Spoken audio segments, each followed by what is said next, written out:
Į rungtynes su Kaunu Šiaulių komandą išvedė Deividas Lunskis.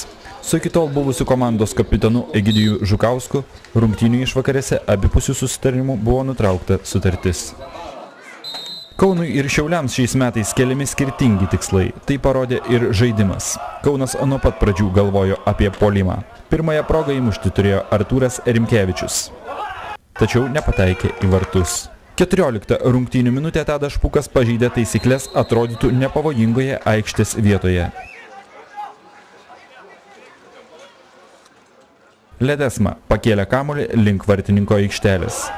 Ingus Lukovičius sužaidė švelniai tariant nesėkmingai.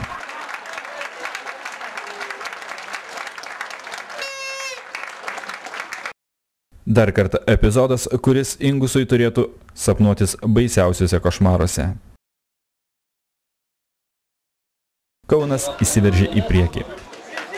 Kirchners smūgis buvo tikslus, tačiau nepakankamai stiprus, kad sukeltų rūpesčių Malinauskui. 28 minutę Ledesma pakėlė kampinį. Šiauliečiai nuo pirmojo pavojaus apsigynė. Tačiau pakartotinių bandymų Ričardui Beniušiui smūgiuoti į vartus jau niekas nesutrukdė.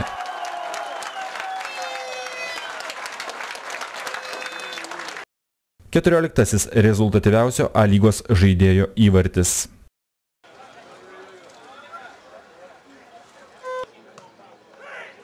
Po šiauliečių kampinio į vartus nepataikė Kirchners.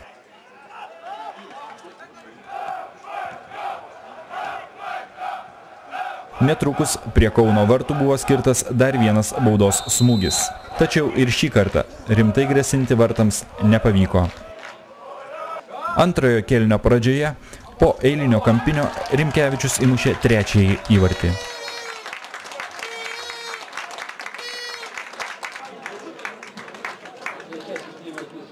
Kaip kamuolys pateko į vartus, net ir sulėtinus vaizdą sunku pamatyti. Dar viena Kauno ataka ir neužtikrintas vartininko žaidimas. 75 minutė. Keli gražūs perdavimai, klaida gynyboje ir Mindaugas Grigalevičius muša įvartį.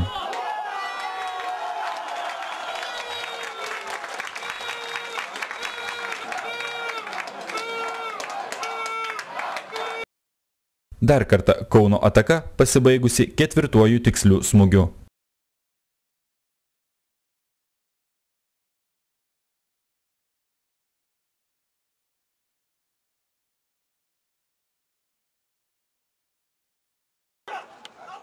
Baigiantis rungtynėms Šiauliai surengė pavojingą ataką, tačiau vėl buvo šiek tiek sudelsta.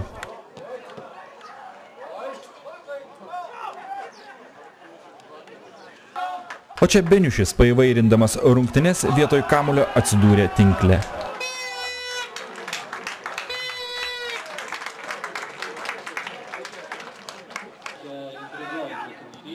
Rungtynės baigėsi dar vienu netaikliu Kirchners bandymu. Тренеру комментарий. Я думаю, что наша команда немножко повдвигнулся. Они уже тактически так, я доволен от этой игры. Еще немножко так надо поработать. Но я думаю, что получается хорошо. Tai jautėsi meistriškumo skirtumas labai? Jautėsi, aišku, Kaunas stipresnė komanda, žaidėjai meistriškumo žymiai stipresnė. Taktiškai mes labai daug žaidėjų pakeitėm, įmetėm visai į kitas pozicijas. Jie kiti net nesusigaudė. Galit pakomentuoti vartininko žaidimą? Aš galvoju be komentarų. Po rungtynių treneriai jau mąstė apie šeštadienio varžybas. Все зависит от нашей команды. Если наша команда играет как профессионалисты, как можно играть, я думаю, что мы можно еще хорошо играть. Так думаю. Bus peržiūra, bus pokalbiai, bus keičiama daug kas. Ateis nežaidę žaidėjai, kurie pailsėję. Rimčiau susikausim.